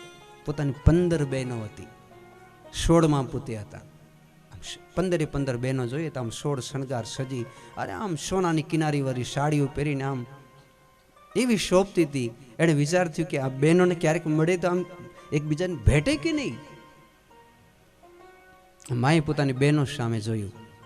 પણ અમારા ગુરુજી કહેતા કે જ્યારે માણસનો સમય નબળો હાલતો હોય ત્યારે સગી બહેનો નીચો જોઈ જાય, માટી આમ ખોતરવા લાગી જાય અને મને તારામાં ઇન્ટરેસ્ટ નથી, રસ નથી એમ કહી દે. હું કાંઈ તારું નહીં કરી શકું. દક્ષ પ્રજાપતિ સામે જોઈ, જે બાપ જે આંગળી મારી પકડતો અને મને ખોળા ઉપર બેસાડીને મને ખંભે બેસાડીને રમાડતો. દક્ષ પ્રજાપતિ કીધું તું શું કામ આવી? તને ક્યાં અમે આમંત્રણ આપ્યું હતું? મારું કાર્ય બગાડવા માટે આવી કેમ? મારે તારા પરિવારને કે શિવ પરિવારની જરૂર નથી. માએ વિચાર કર્યો આ તો દુર્બુદ્ધિ થઈ ગયો. ભૃગુ ઋષિઓ અને બ્રાહ્મણો સામે જોયું કે આ તો સ્તુતિ કરશે, મારી નિત્ય સ્તુતિ કરવા વાળા. તો બ્રાહ્મણો બધા આજુબાજુ જોઈ ગયા. ભગવતીને એમ થયું કે જોત ખરા સભામાં કોઈ આવો એમ કહેવા વાળું પણ નથી. આમ જોયું ત્યાં દક્ષ પ્રજાપતિની પાછળ પોતાની માં દેખાઈ. આમ જોયું માને, મોઢે બોલું માં ત્યાં તો સાચી જ નાનપણ સાંભળે, પછી મોટપણને મજા કડવી લાગે કાગડા. અને જ્યાં પેલી જગદંબા માતાએ પોતાની દીકરી સતીને જોઈ અને પહેલે તો બીક લાગી કે મારું પતિ મારું શું કરશે, પણ બીજી વખતે બીક કાઢી નાખીને દોડીને પોતાની દીકરી જગદંબા આદિશક્તિને ભેટી પડ્યા. દીકરી બેટી અંબિકા તું આવી? ભલે આવી બાપ, આ દીકરીઓને જોઈ હું નિશાસા નાખતી કે આ બધા આનંદ કરીને મારી અંબિકા નથી. દીકરી તારા પિતાનો સ્વભાવ તો ખડૂસ છે, એની સામે જોતી રહી. તારી બહેનોને જવા દે, આપણે માં દીકરી આવો મારા આસનની બાજુમાં તને બેસાડું. માનો ક્રોધ શાંત થયો. અંદર હવન કુંડ આમ મોટું જગ્નશાળામાં પધાર્યા અને આમ જોયું તો આમ 33 કોટી આમ દેવ આમ બેઠેલા છે. 2 સીટો ખાલી છે. એક વિષ્ણુ ભગવાનની ને બ્રહ્માજી આવ્યા નથી. અને આ બાજુ ઈશાન ખૂણામાં જ્યાં શિવની હંમેશા જે પીઠ હોય તે પીઠ નથી. જગદંબાએ પેલા ભૃગુ ઋષિને પૂછ્યું કે આ શું કર્યું છે? શિવ વિના કોઈ યજ્ઞ થઈ શકે ભલા? તમે તો ઋષિઓ છો, આખો વેદ જુઓ. તો દક્ષ પ્રજાપતિ બોલે કે આજથી કોઈ પણ બ્રાહ્મણો હવે પછી ક્યારેય પણ શિવનું આસન નહીં રાખે. મેં એને શ્રાપ આપ્યો છે. જ્યાં આટલું કીધું ત્યાં જગદંબાને કાળજાળ આમ ક્રોધ આવ્યો અને એના શરીરમાંથી એક બીજા જગદંબા નીકળ્યા, આદિશક્તિ. એ થોડા શ્યામલ હતા, અંબિકા સ્વરૂપ આબે હુબે એવા જ લાગતા હતા. આપણે કહીએ ને છાયા રૂપી. એમાં આદિશક્તિ હવે આમ સોના જેવા બની ગયા, સુવર્ણ જેવું શરીર, જાણે આમ ગબ્બરની જોત જલતી હોય એવું સ્વરૂપમાં જગદંબાનું થયું. આમ ધીમે ધીમે આકાશમાં ઉડવા લાગ્યા. અને પેલા માતાજી જે એના શરીરમાંથી નીકળ્યા હતા એ ત્યાં ઊભા છે. આકાશવાણી થઈ કે આ મારી છાયા છે, આ ભડકે બળશે, તમને બધાને શ્રાપ આપશે. અને આટલું કીધું ત્યાં જગદંબાના રૂવાડાઓમાંથી આમ ધુમાડા ગોટે ગોટા નીકળવા લાગ્યા. આખું શરીર બળવા લાગ્યું. જેણે જેણે આ શિવની નિંદા કરી એ બધાને ફલ પ્રાપ્ત થશે. અને પછી યોગમાયા આમ ભડકી બળવા લાગ્યા.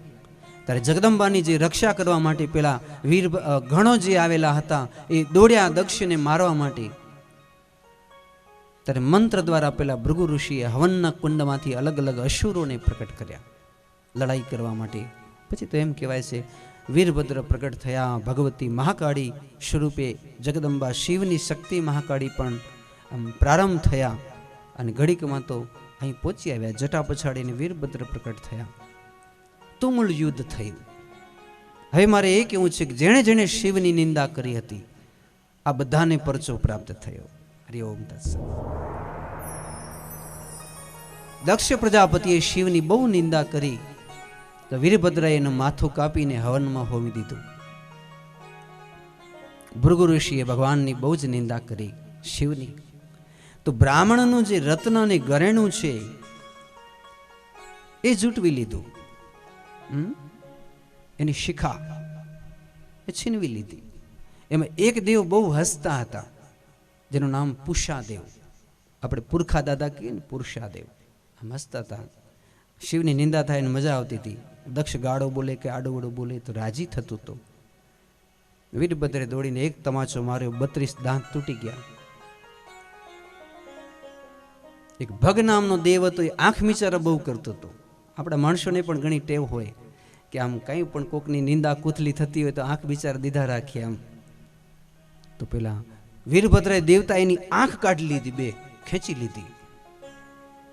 પછી 33 કોટી દેવોએ આમ ઘડીક વારમાં એ બધા પોતે ભાગી ગયા. દેવતાઓને બધાને ભૂંગળ વડે મારી મારી વીરભદ્રએ આમ યજ્ઞની પારીઓ તોડી નાખી અને આમ યજ્ઞશાળા તૂટી ગઈ. જ્યાં જુઓ ત્યાં આમ કોકના હાથ ભાંગેલા, પગ ભાંગેલા, દક્ષિણો આમ ધડ તરફડિયા ખાય. એવામાં દેવતા દોડ્યા, શિવની સ્તુતિ કરી, શિવને મનાવે. શિવ તમે પધારો, યજ્ઞને સંપન્ન કરો. અને શિવ તો ઘડીકમાં રાજી થઈ જાય કે નહીં. એક બિલીપત્રમ, એક પુષ્પમ, એક લોટા જલ કી ધાર, દયાલુ રીજ કે દેત હૈ ચંદ્રમૌલી ફલચાર. એક બાજુ કેવું દુઃખ હતું કે જગદંબાને, સાક્ષાત ભગવતીને પેલા દક્ષ પ્રજાપતિ આમ દગ્ધ કરી દીધા હતા, પણ છતાંય શિવ પધાર્યા. શિવે અમી દ્રષ્ટિ કરી તો આમ તૂટેલી પાડીઓ હતી કે તૂટેલા યજ્ઞ કુંડો આમ બરોબર થઈ ગયા, આબેહૂબ હતા. તેનાથી રત્ન જડિત સુવર્ણની મેખલાઓ, આવું સુંદર. જ્યાં જ્યાં શિવે દ્રષ્ટિ કરી આમ બધું સુંદર થયું. હાથ પગ જેના તૂટી ગયા હતા એ બધું જ બરોબર થઈ ગયું. એમાં પેલો પુરુષાદેવ 32 દાંત લઈને આવ્યો કે બાપુ આ ચોટાડી દેવ ને પાછા. પેલા એક તમાચામાં તોડી દીધા, હવે ખાઈશું. તો ભગવાન કહે છે તને મારી નિંદા કરતી વખતે બહુ હસવાનું મન થતું હતું ને, એટલે એનું તને ફળ મળ્યું છે. હવે પછી તમને નૈવેદ્યમાં માત્ર શીરો ચડાવવામાં આવશે, એમાં તો દાંતની જરૂર ન પડે. એટલે હવે પછી પુરુષાદેવની જ્યાં પણ પૂજા થાય તો એને માત્ર શીરો જ ખવડાવવાનો, એવો શિવજીનો આદેશ છે. કારણ કે એના દાંત નથી. હવે તમે પાછા પુરુષાદેવના જ્યારે ઠોઠા બનાવીને બેઠા હો, કાચા પાક. અમારા પુરખા દાદાને કે ઠોઠા બનાવે, એને દાંત નથી, કેમ ખાશે? તો પુરુષાદેવને જ્યારે પણ જમાડવા હોય ત્યારે આપણે ઠોઠા નહીં ખવડાવવાના, શીરો ખવડાવવાનો, દાંત વગર ખાઈ શકે. પછી આમ આંખું બે લઈને આંધળા પેલા ભગત દેવતા આયા, મારી આંખ ચોટાડો. તો કે આંખ વિચાર દીધો તો કેમ? હવે આંખ નહીં લાગી, તમે મિત્ર દેવતાની આંખથી જોઈ શકશો. એટલે આને જે દેખાય એ તમને દેખાશે, બીજાની આંખથી તમને દેખાશે. એટલે એક કામ કરો, એ મિત્ર દેવથી તમે મિત્રતા કરો, એકબીજાના હાથ પકડી ભેગા રહેવું, ભેગા ખાવું, ભેગા શું. જો અડગ થશો તો તમે તમારો ગોટાળો કરશો. પછી એ દિવસથી મિત્ર અને ભગ બે દેવતાઓ ભેગા ને ભેગા જ રહે. પેલાની આંખથી આ જોઈ શકે. પછી આમ ભૃગુ ઋષિ આમ વાળનો ગૂંછડો લઈ આવ્યા કે વાળ પાછા ચોંટાડી દેવું. શિવજી હસવા લાગ્યા કે એકવાર જે વાળ ખરી જાય એ વાળ ફરી પાછું ચોંટે? એકવાર જે દાંત પડી ગયો એ દાંત ફરી ચોંટે? અને એકવાર માનવનો દેહ મળ્યો અને કલંક લાગી ગયો સાહેબ, તો એ કલંક ફરી પાછું કશી ક્યારેય પણ ધોવાતો નથી. કોઈ પણ વસ્તુથી ક્યારેય ન ધોવાય, જે પોતાનું સ્થાન મૂકી દે. આજે અમે આચાર્ય છીએ, બ્રાહ્મણો છીએ, માની લો કે અમે અમારું સ્થાન મૂકી દઈએ, સમજો છો ને? એમાં સ્થાન મૂકી દઈએ ને પછી લાખ સોનાના થઈએ ને તો એ સ્થાન ફરી પાછું ક્યારેય પ્રાપ્ત ન થાય. એટલે માણસને એમ કે મારું ઘર બળી જતો હોય કાલે બળી જાય, મારા ધંધાઓ બળી જતા હોય કાલે બળી જાય, પણ બચવા જેવી વસ્તુ હોય તો એ છે ઇજ્જત અને આબરૂ. જો ઇજ્જત અને આબરૂ હશે તો દુખી ગયેલા ઘર આપણે નવેસર બનાવી લેશું, બળી ગયેલો સંસાર આપણે ફરીથી નીલોછમ કરી લેશું. પણ ઇજ્જત અને આબરૂ જો એક વખત પોતાના સ્થાનને છોડીને ચાલી ગઈ તો એ માણસ લાખ પ્રયત્ન કરે, આખી આમ પૃથ્વીને સોનાથી મઢી દે તો એ લાગેલું કલંક કે જે સ્થાન મૂકી દે ને એનું સ્થાન ફરી પ્રાપ્ત ન થાય. એટલે આ તમારા વાળ ફરી ન ચોટે. તો પછી ભૃગુ ઋષિની જે શિખા છે તે દાઢીની જગ્યાએ લગાવી કે હવે આ દક્ષ પ્રજાપતિને કાંક કરું. તો કે લાવો કરું જીવતો, લાવો માથું. તો કે માથું તો હોમાઈ ગયું, સ્વાહા. વીરભદ્રે કાપીને નાખ્યું તો હવનકુંડમાં બળીને ભસ્મ થઈ ગયું. તો કે હવે માથા વગર શું કરું? તો તમે તો સમર્થ છો, કંઈક કરો. તો કે કામ કરો, તમે આ સામે આ ગંગાજી દેખાય છે ને, એ ગંગાજીમાં જે કાંઈ પણ વસ્તુ, વ્યક્તિ, પદાર્થ હોય એને મારી પાસે લઈ આવો, હું કંઈક વિચારું. શિવના ગણો દોડ્યા તો એક બકરા ભાઈ ઘાસ ચરતા હતા, બકરાને લઈ આવ્યા.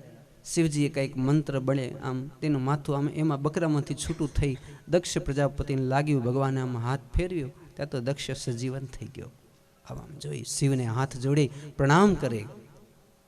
પછી આમ નમઃ શિવાય આમ બોલવા ગયો, પણ બકરો કોઈથી બોલી શકે? એની જીભ જ કેવી હોય. તમે તો સાંભળ્યા હશે ને બકરાને બોલતા. એના મુખેથી શ્રી કૃષ્ણમ શરણમ મમ ન કહી શકે.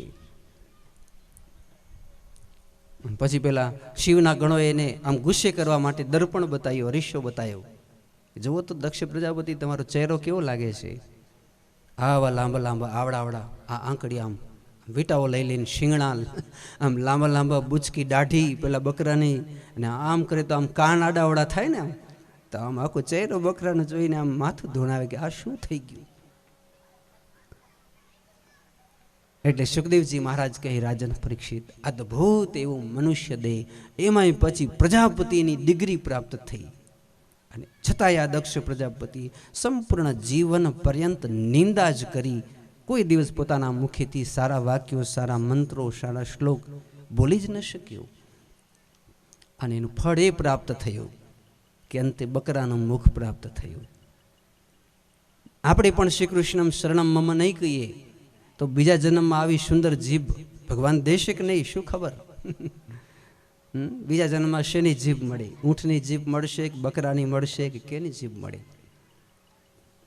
એટલે જે માણસ સત્કર્મ કરી લે એને ઇન્સાન, મનુષ્ય, અને એમાં ભક્ત શ્રીમાનોના પરિવારમાં એનો અવતાર થાય છે. તો ધન્ય હોજો આ સુંદર કથાને. તો અહીં પછી શિવ પરમાત્માએ કૃપા દ્રષ્ટિ કરી એ બકરાના મુખવાળા દક્ષને યજ્ઞમાં બેસાડી સુંદર મજાનો યજ્ઞ પ્રારંભ કર્યો. યજ્ઞ સંપન્ન થયો. 33 કોટી દેવોએ ભગવાન વિષ્ણુને બોલાવ્યા, બ્રહ્માજીને બોલાવ્યા, મહેશ્વરને ગાદી ઉપર બોલાવીને કહ્યું, હવે પછી કોઈ પણ યજ્ઞ થશે ભગવાન શ્યામ સદાશિવની સર્વપ્રથમ પૂજા થશે. તો આવા શ્યામ સદાશિવનો જય જયકાર.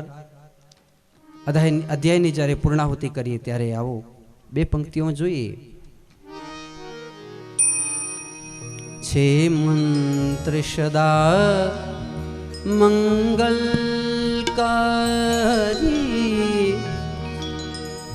ઓમ નમઃ શિવાય, ઓમ નમઃ શિવાય. છે મંત્ર સદા મંગલકારી, ઓમ નમઃ શિવાય, ઓમ નમઃ શિવાય. ये जाप जपो शौ नरे नारी, ओम नमः शिवाय, ओम नमः शिवाय. જાપ જપો સૌ નરે નારી, ઓમ નમઃ શિવાય, ઓમ નમઃ શિવાય. ઇજ્જત અને આબરૂ હશે તો દુખી ગયેલા ઘર આપણે નવેસર બનાવી લેશું, બળી ગયેલો સંસાર આપણે ફરીથી નીલોછમ કરી લેશું. પણ ઇજ્જત અને આબરૂ જો એક વખત પોતાના સ્થાનને છોડીને ચાલી ગઈ તો એ માણસ લાખ પ્રયત્ન કરે, આખી આમ પૃથ્વીને સોનાથી મઢી દે તો એ લાગેલું કલંક કે જે સ્થાન મૂકી દે ને એનું સ્થાન ફરી પ્રાપ્ત ન થાય. એટલે આ તમારા વાળ ફરી ન ચોટે. તો પછી ભૃગુ ઋષિની જે શિખા છે તે દાઢીની જગ્યાએ લગાવી કે હવે આ દક્ષ પ્રજાપતિને કાંક કરું. તો કે લાવો કરું જીવતું, લાવો માથું. તો કે માથું તો હોમાઈ ગયું, સ્વાહા. વીરભદ્રે કાપીને નાખ્યું તો હવનકુંડમાં બળીને ભસ્મ થઈ ગયું. તો કે હવે માથા વગર શું કરું? તો તમે તો સમર્થ છો, કંઈક કરો. તો કે કામ કરો, તમે આ સામે આ ગંગાજી દેખાય છે ને, એ ગંગાજીમાં જે કાંઈ પણ વસ્તુ, વ્યક્તિ, પદાર્થ હોય એને મારી પાસે લઈ આવો, હું કંઈક વિચારું. શિવના ગણો દોડ્યા તો એક બકરાભાઈ ઘાસ ચરતા હતા. બકરાને લઈ આવ્યા. શિવજીએ કંઈક મંત્ર બળે આમ તેનું માથું આમ એમાં બકરામાંથી છૂટું થઈ દક્ષ પ્રજાપતિને લાગ્યું. ભગવાને આમ હાથ ફેરવ્યો ત્યાં તો દક્ષ સજીવન થઈ ગયો. આમ જોઈ શિવને હાથ જોડી પ્રણામ કરે. પછી આમ નમઃ શિવાય આમ બોલવા ગયો, પણ બકરો કોઈથી બોલી શકે? એની જીભ જ કેવી હોય. તમે તો સાંભળ્યા હશે ને બકરાને બોલતા. એના મુખેથી શ્રી કૃષ્ણમ શરણમ મમ ન કહી શકે. પછી પેલા શિવના ગણો એને આમ ગુસ્સે કરવા માટે દર્પણ બતાવ્યું, અરીસો બતાવ્યો. જુઓ તો દક્ષ પ્રજાપતિ, તમારો ચહેરો કેવો લાગે છે. આવા લાંબા લાંબા આવડા આ આંકડી, આમ વીટાઓ લઈ લઈને શિંગણા, આમ લાંબા લાંબા બુચકી દાઢી પેલા બકરાની, અને આમ કરે તો આમ કાન આડાવડા થાય ને, તો આમ આખો ચહેરો બકરાને જોઈને આમ માથું ધોણાવે કે આ શું થઈ ગયું. એટલે સુખદેવજી મહારાજ કહે, રાજન પરીક્ષિત, અદ્ભુત એવું મનુષ્ય દેહ, એમાંય પછી પ્રજાપતિની ડિગ્રી પ્રાપ્ત થઈ. અને છતાંય આ દક્ષ પ્રજાપતિ સંપૂર્ણ જીવન પર્યંત નિંદા જ કરી, કોઈ દિવસ પોતાના મુખેથી સારા વાક્યો, સારા મંત્રો, સારા શ્લોક બોલી જ ન શક્યો. અને એનું ફળ એ પ્રાપ્ત થયું કે અંતે બકરાનું મુખ પ્રાપ્ત થયું. આપણે પણ શ્રી કૃષ્ણમ શરણમ મમ નહીં કહીએ તો બીજા જન્મમાં આવી સુંદર જીભ ભગવાન દેશે કે નહીં, શું ખબર. બીજા જન્મમાં શેની જીભ મળે? ઊંટની જીભ મળશે કે બકરાની મળશે કે કેની જીભ મળે? એટલે જે માણસ સત્કર્મ કરી લે એને ઇન્સાન, મનુષ્ય, અને એમાં ભક્ત શ્રીમાનોના પરિવારમાં એનો અવતાર થાય છે. તો ધન્ય હોજો આ સુંદર કથાને. તો અહીં પછી શિવ પરમાત્માએ કૃપા દ્રષ્ટિ કરી એ બકરાના મુખવાળા દક્ષને યજ્ઞમાં બેસાડી સુંદર મજાનો યજ્ઞ પ્રારંભ કર્યો. યજ્ઞ સંપન્ન થયો. 33 કોટી દેવોએ ભગવાન વિષ્ણુને બોલાવ્યા, બ્રહ્માજીને બોલાવ્યા, મહેશ્વરને ગાદી ઉપર બોલાવીને કહ્યું, હવે પછી કોઈ પણ યજ્ઞ થશે, ભગવાન શ્યામ સદાશિવની સર્વપ્રથમ પૂજા થશે. તો આવા શ્યામ સદાશિવનો જય જયકાર. અધ્યાયની જ્યારે પૂર્ણાહુતિ કરીએ ત્યારે આવો 2 પંક્તિઓ જોઈએ. છે મંત્ર સદા મંગલકારી, ઓમ નમઃ શિવાય, ઓમ નમઃ શિવાય. છે મંત્ર સદા મંગલકારી, ઓમ નમઃ શિવાય, ઓમ નમઃ શિવાય. એ જાપ જપો સૌ નરે નારી, ઓમ નમઃ શિવાય, ઓમ નમઃ શિવાય.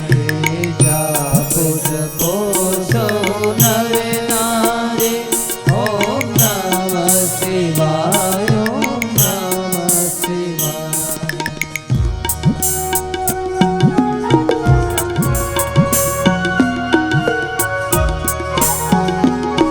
એ મંત્રથી રામ વિજયને વર્યા, એ મંત્રથી રામ વિજયને વર્યા, શ્રી રામેશ્વરને યાદ કર્યા. શ્રી રામેશ્વરને યાદ કર્યા.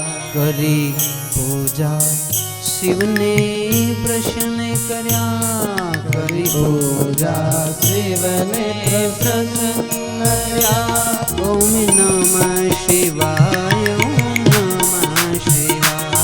ઓમ નમઃ શિવાય, ઓમ નમઃ શિવાય, ઓમ નમઃ શિવાય, ઓમ નમઃ શિવાય.